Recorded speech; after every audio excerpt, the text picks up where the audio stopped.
सज्जनों और देवियों, आप हमारे YouTube चैनल के माध्यम से सत्संग और भजन जो सुनते हैं उसका लाभ लेते हैं। इसके लिए आप सबको बहुत बहुत शुभकामना। आप कोई भी प्रवचन सत्संग सुने, उसको पूरा सुने, अंत तक देखें और लाइक और शेयर करना ना भूलें। इसके लिए आप सबको बहुत बहुत धन्यवाद।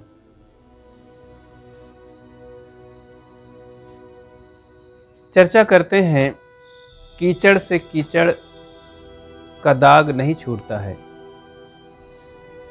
एक कथा के माध्यम से समझें। एक नर्तकी दुखी हुई, अपने जीवन से परेशान हुई, शांति की खोज में, समाधान की खोज में उसकी जिज्ञासा बढ़ गई। सुनी थी, देखी थी कि एक संत आश्रम में रहते हैं। उसकी जिज्ञासा हुई कि चलूं देखूं संत के पास, कुछ मेरे जीवन की समस्या का समाधान मिले। तो गई। संत ध्यानस्थ थे, वहीं पर बैठ जाती है। संत आहट पाकर आंखें खोलते हैं।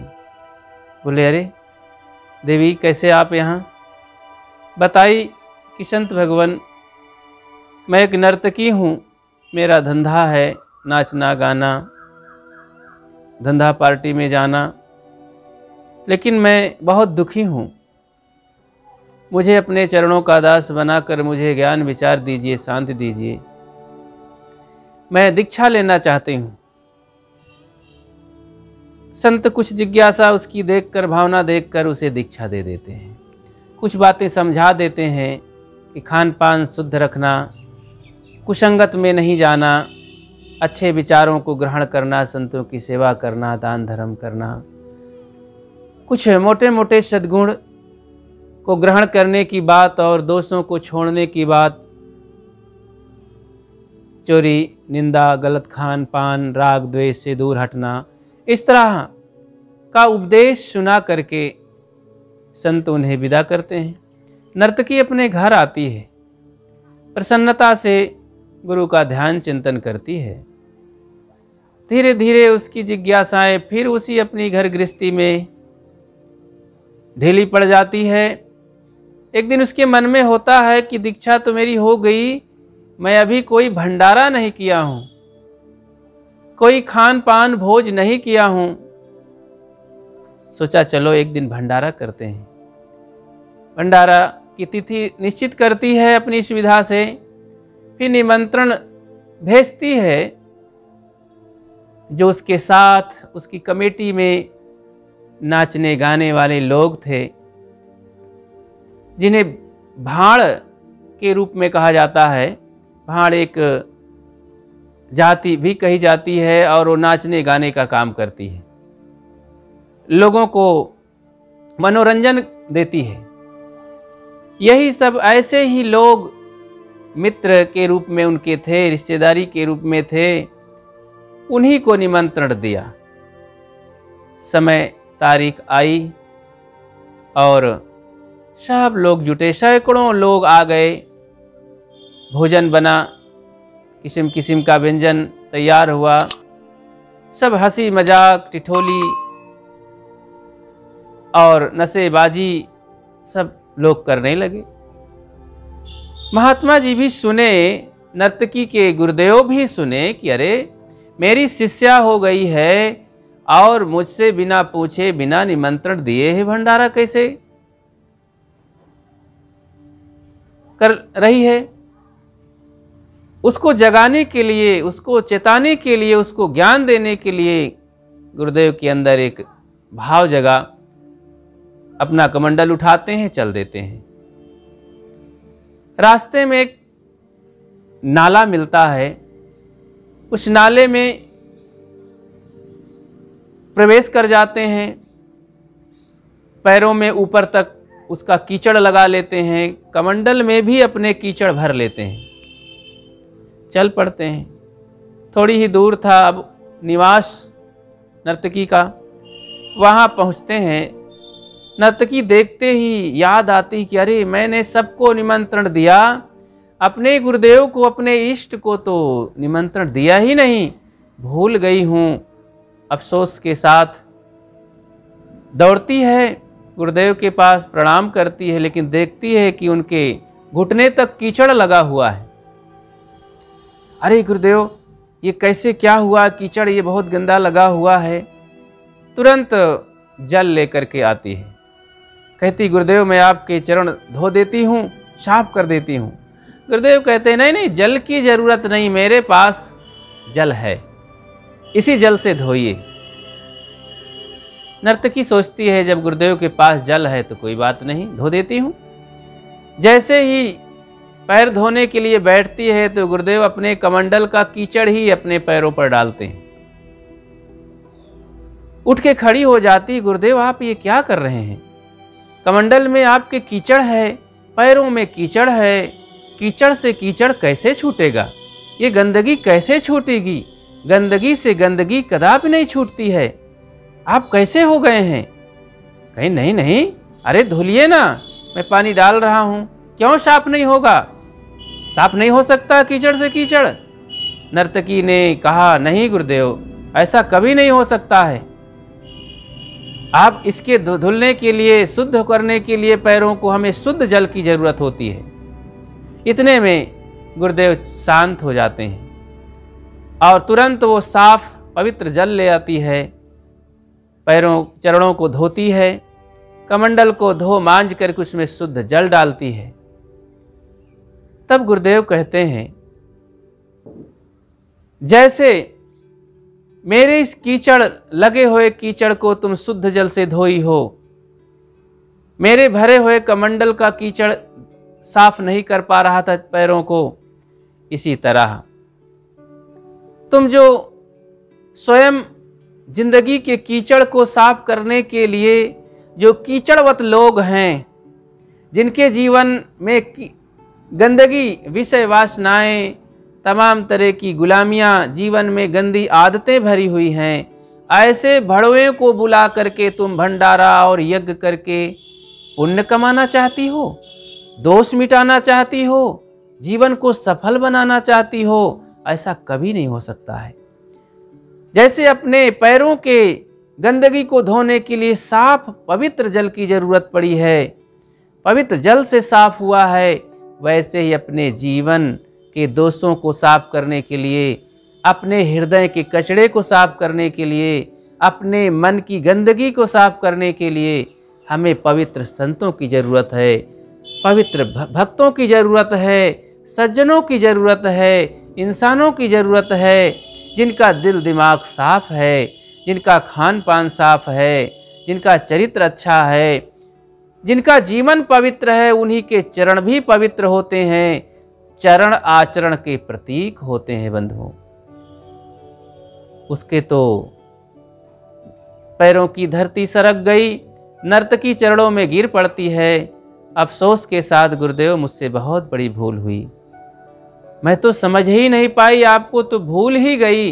भंडारा का दिन रख करके, निश्चित करके, और अपने ही पुराने मित्रों को जो केवल वासनाओं से ग्रसित हैं, गंदी आदतों से ग्रसित हैं, जिनका स्वभाव गंदा है, मन गंदा है, चाल गंदी है, जिनके जीवन में दुख ही दुख है, ऐसे लोगों को बुला करके मैं अपने यज्ञ को सफल बनाना चाहती थी। प्रभु और गुरुदेव आप दया करके आए और इस मेरे कार्यक्रम में, भंडारे में सम्मिलित होकर के इस भंडारा को सफल बनाए। मेरे हृदय में भी शांति आई। हे गुरुदेव आप दयालु हैं। इसीलिए तो कहा गया, संत सहायक जीव के संत ही पार लगाए, औरन से या होए नहीं जो भ्रम भूल लगाए। इसलिए हम सबको गुरु शरण में जा करके और गुरु सेवा करके, दान धर्म करके अपने मन की गंदी आदतों को छोड़ना चाहिए, मन को पवित्र करना चाहिए, जीवन सफल बनाना चाहिए। एक और कथा से हम समझे बात। संत ध्यानस्थ बैठे थे, एक संत ध्यान में बैठे थे बगीचे में। कुछ उद्दंड लड़के आए, अपनी उद्दंडता के साथ संतों का वैल्यू न समझते हुए, उन महात्मा जी का वैल्यू न समझते हुए व्यंगात्मक ढंग से कहने लगे, अरे महाराज क्या कर रहे हो, ये आंख मूंदे क्या कर रहे हो, तुम कौन सा नाटक कर रहे हो। महात्मा जी आंख खोलते हैं, चुप रहते हैं, मौन रहते हैं। उसने कहा आप क्या कर रहते हैं। सोचा कि इस लड़के से मैं क्या कहूँ, मेरी बात को कैसे समझेगा। उन्होंने सीधा सरल शब्दों में कहा कि मैं भगवान का भजन कर रहा हूँ। इतना सुनते ही वो तो और जिद करने लगा, अच्छा भगवान का भजन करते हैं, कहाँ भगवान रहता है, मुझे भगवान का दर्शन कराओगे, मुझे भी कराइए दर्शन। फिर सोचे बड़ा मुश्किल है, ये तो बड़ा जिद्दबाज लड़का है, मेरे तो पीछे पड़ गया। फिर उन्होंने कहा ठीक है, आपको भी दर्शन करा देंगे। सोचा चला जाएगा यही इसी बात से, लेकिन वो और जिद करने लगा, नहीं नहीं मुझे दर्शन कराइए, मैं भी आपके पास बैठता हूँ, भगवान को देखता हूँ, कहाँ है भगवान।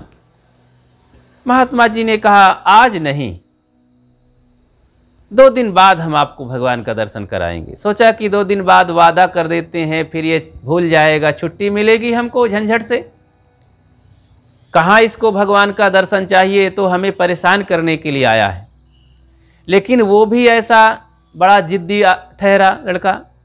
2 दिन के बाद महात्मा को खोजते हुए फिर आधम का महात्मा जी से कहने लगा कि महात्मा जी मुझे वादा किए हो, भगवान का दर्शन कराइए, मुझे भगवान का दर्शन करना है। महात्मा जी फिर नहीं सुने, कहा ठीक है आज मुहूर्त नहीं बनता, भगवान का दर्शन हम कल कराएंगे, आज नहीं। लड़का थोड़ा रुष्ट हुआ कि अरे आप ये क्या कर रहे हैं, आज कल कर रहे हैं, चलो ठीक है मैं कल आऊँगा। समय पूरा हुआ, कल वो फिर धमक पड़ा महात्मा जी के पास, भगवान महात्मा जी दर्शन कराइए मुझे भगवान का, बताइए आप क्या युक्ति है, कैसा ढंग है। महात्मा जी ने कहा कि ऐसा है, मैं यहाँ पर भगवान का दर्शन नहीं कराऊंगा, मैं आपके घर पर भगवान का दर्शन कराऊंगा। उसे तो बड़ा क्रोध आया उस लड़के को, लेकिन फिर भी महात्मा के पीछे पड़ ही गया था। महात्मा जी सोचे कहाँ से बला आ गई, अब इसको कैसे मैं समझाऊं। भगवान का दर्शन, ईश्वर का दर्शन, आत्मा का दर्शन कहीं ऐसे लोग कर पाते हैं, अब तो इसे कोई प्रैक्टिकली ज्ञान होना चाहिए। ठीक है तो कब आएंगे। महात्मा जी बोले कल मैं 10 बजे सुबह आपके घर पर आऊँगा, लेकिन वहाँ मुझे क्या खिलाएंगे आप बताइए। कहें अच्छा आप भोजन करेंगे, कहें हाँ फिर आपके घर में आऊँगा तो मुझे कुछ खिलाइए ना, भूखे तो फिर भूखे भजन न होए गोपाला, तो भूखे में तो भगवान का दर्शन नहीं कराता।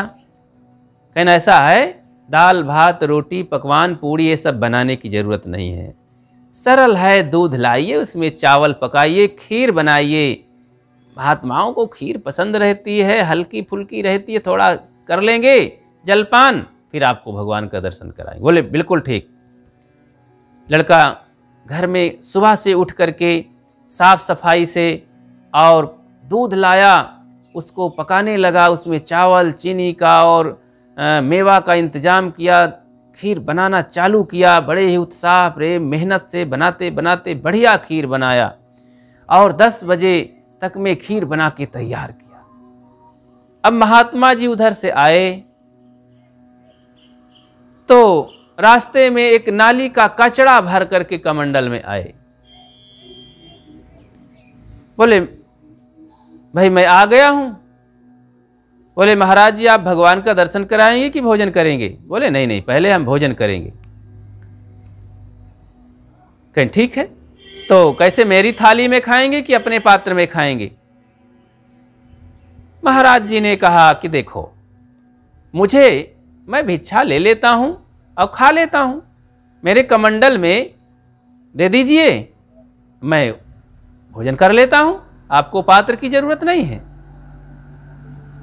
तुरंत अंदर से खीर लाता है, परोसने का पोजीशन बनाता है, देखता है कि कमंडल में तो नाली का कीचड़ है, गंदगी है। बड़ी बड़ी आंखें करके महात्मा को देखने लगता है। उन्होंने कहा, अरे महाराज, आपका दिमाग तो ठीक ठाक है ना? इतनी मेहनत से मैं ये पवित्र खीर बनाया हूँ, स्वादिष्ट मीठी खीर, बड़ी महंगे दूध लेकर के मैंने उसमें मेवे डाले, चावल डाले, बड़ा मेहनत करके सुबह से लगा हूँ कि महात्मा जी को मैं खीर खिलाऊंगा। आप इस कचड़े में डलवाना चाहते हैं? आपका दिमाग तो ठीक ठाक है ना? महात्मा जी ने बोला कि अच्छा, तो खीर इसमें डाल दोगे तो खीर खाने लायक नहीं रहेगी। कैसे खीर खाने लायक रहेगी? वो तो नष्ट हो जाएगी, ना आपके काम आएगी ना मेरे काम आएगी। कचड़े गंदगी में कहीं ऐसी पवित्र खीर, मैं अपनी खीर को इसमें नहीं दे सकता हूँ आपको। मैं खीर दूसरे को खिला दूंगा लेकिन आपको नहीं दूंगा। उल्टा सीधा बोलने लगा, एक डंडा लेकर के आया। आपका दिमाग तो ठीक है ना? भगवान के दर्शन के नाम पर तमाम नाटकबाजी करते हो। बहुत नाराज हो गया वो बालक। महात्मा जी तो सोचे कि अब तो ये डंडा कहीं चटका ना दे, क्योंकि उदंडत आदमी का कोई ठिकाना नहीं है। महात्मा जी तुरंत सावधान होते हैं कि अब आगे बात नहीं बढ़ानी है। तब कहें, सुनो बेटा, जरा ठंडे दिमाग से सोचो। जिस तरह तुम अपने इस स्वादिष्ट मेहनत से बनी हुई खीर, कीमती खीर को मेरे इस गंदे कमंडल में नहीं देते हो क्योंकि खराब हो जाएगी, इतनी अनमोल कीमती खीर नष्ट हो जाएगी स्वादिष्ट, ऐसे ही मैंने जो तुम खीर में केवल 2-3 घंटे श्रम किए, उसी श्रम को बखान कर रहे हैं कि मैंने इतनी मेहनत किया, मैंने इतनी मेहनत किया, इतना धन लगाया, मैंने जन्म जन्म के पुण्य प्रताप से अब इस जिंदगी में रात दिन तप करके, साधना करके, गुरु संतों की सेवा करके और ग्रंथों को पढ़ करके, ध्यान करके, चिंतन करके जो ज्ञान प्राप्त किया, जो सद्गुण प्राप्त किया, जो ईश्वर का दर्शन प्राप्त किया, ईश्वर को महसूस किया, परमात्मा को जाना समझा, शांति प्राप्त किया, मैं तुम्हारे गंदे विषयों से भरे हुए हृदय में, अपवित्र हृदय में, जहाँ पर काम, क्रोध, लोभ, मोह के कीचड़ भरे हुए हैं, तुम्हारे इस हृदय में कैसे दे सकता हूँ? अब तुम मुझे बताओ। तुम्हारे गंदे हृदय में, तुम्हारे गंदे मन में मैं अपना इतना कीमती जो जन्म जन्म के पुण्य प्रताप से मुझे मिला है, मैंने इतनी मेहनत करके उस ज्ञान को, उस परमात्म दर्शन को पाया है, तुम्हें कैसे समझा सकता हूँ? तुम्हें कैसे दे सकता हूँ? तुम्हारे गंदे हृदय में दे करके मैं अपने इस ज्ञान को क्यों गंदा करूँ? क्योंकि ये ज्ञान फिर तुम्हारे काम नहीं आएगा और मेरा कहना, मेरी मेहनत बेकार चली जाएगी। मैंने बहुत मेहनत से, बहुत तपस्या करके इस ज्ञान को अर्जित किया है। मैंने बहुत गुरुजनों की सेवा की है, बहुत ध्यान समाधि किया है, भूख प्यास सहा है, तकलीफ़ों को सहा है। तब उस बच्चे का तो दिमाग ठंडा हो गया, होश में आ गया, उसके तो पसीने आ गए कि वास्तव में चरणों में गिर पड़ता है, क्षमा मांगता है कि हे संत भगवान, आज तक मैं संतों का कुछ वैल्यू ही नहीं समझ रहा था। मैं तो सोचा ये संत महात्मा लोग सब नाटक करते हैं, समाज के भार बने हैं, इनके पास कोई शक्ति ज्ञान नहीं होता है। हम लोग मेहनत की कमाई खाते हैं, समाज की सेवा करते हैं, ये इनके पास कोई मेहनत नहीं है, समाज के ऊपर भार बने हैं और माल छानते हैं, कोई काम नहीं करते हैं। इसीलिए मैंने आपको तो परेशान करने की दृष्टि से, ध्येय से ये सब चर्चा किया है। लेकिन आज मुझे पता चला कि संतों की क्या कीमत होती है, उनके पास कितना खजाना होता है। तो प्यारे भाइयों, जैसे आप अपने भोजन को, अपने माल को, अपने धन को गंदी जगह नहीं लगाना चाहते हैं, वैसे संत अपने ज्ञान को कुपात्र को नहीं देना चाहते हैं। संत के ज्ञान धन को पाने के लिए, सद्गुण धन को पाने के लिए, दीक्षा उपदेश पाने के लिए अपने हृदय पात्र को पहले ठीक करो, उसमें श्रद्धा और प्रेम को जन्माओ, पहले उसमें अच्छे अच्छे भावों को जन्माओ, उसमें भक्ति भाव होने चाहिए, जिसके अंदर भक्ति भाव नहीं है, श्रद्धा भाव नहीं है, प्रेम भाव नहीं है, सेवा भाव नहीं है, वो कभी संत गुरुजनों के ज्ञान को नहीं पा सकता है। इसलिए बंधुओं, अपने जीवन को सफल बनाने के लिए हम पहले दोष दुर्गुणों को छोड़ें, श्रद्धा भावपूर्वक संतों के शरण में लगें, तब जीवन सफल होगा। मैं अपनी बात यहीं विराम देता हूँ। बोलिए सद्गुरुदेव की जय। ध्यान गुरु के चरण में लगाए चलो रे, ध्यान गुरु के चरण में लगाए चलो रे, मुक्ति जीवन का लाभ कमाए चलो